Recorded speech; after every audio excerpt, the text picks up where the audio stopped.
Hi, this is Tom Lowe, and today I'm going to be taking a look at the brand new Stutter Edt 2 from iZotope.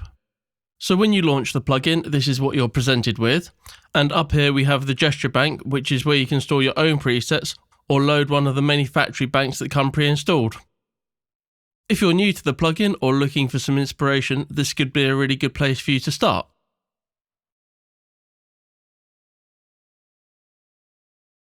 The next option is the play mode, and this is set to MIDI by default, where each gesture will be triggered by a different key on your MIDI keyboard. You can also set this to auto, which will trigger the gestures when you hit play in your DAW. Next is the length control, where you can change the duration of the gesture. Next is the release mode, and this controls what happens when you release the note on your MIDI keyboard. Then there's the grid, and then there's the on-off switch for the freeze mode and palindrome. Up here is the global filter, which will apply to all audio going through the plugin. So in the main section of the plugin, the first control you have is for the stutter, and as soon as you click on any control, that parameter will become active in the curve editor, where you can change the shape of the curve, or you can double click to add your own points and change the shape of it completely.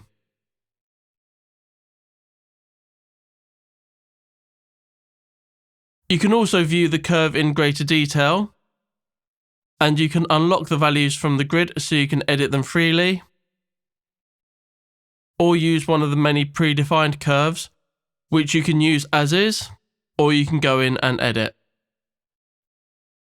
There's also an option where you can quantize the stutter,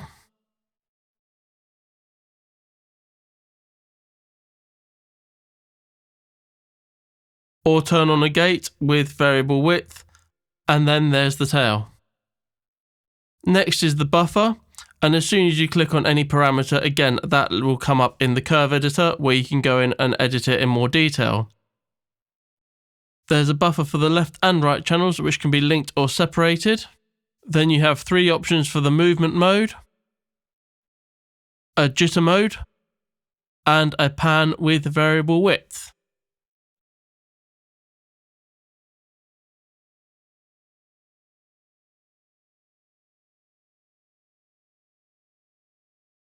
After the stutter section, you've got various effects you can turn on or off, and you can click and drag these to change the order. So you can go into each effect and edit the controls, and again, a lot of these controls have the curve editor.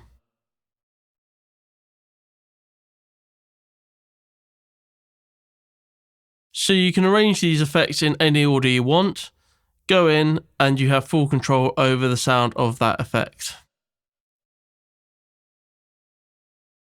So the number of controls you're presented with depends on the effect, so obviously something like a reverb has a lot more controls than some of the other effects.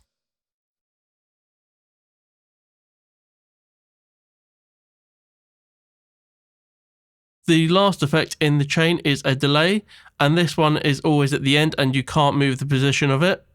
But as with all the other effects, you can go in and edit the parameters with the sliders or with the curve. Finally is the output section, and here you have a control for the wet gain, the dry gain, the limiter on and off and threshold, and the overall output gain. These have a variable curve, so you can adjust the level across the duration of the gesture.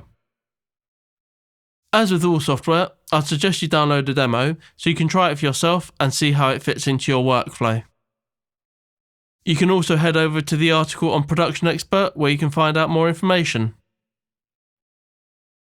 This has been Tom Lowe for Production Expert. Thanks for watching.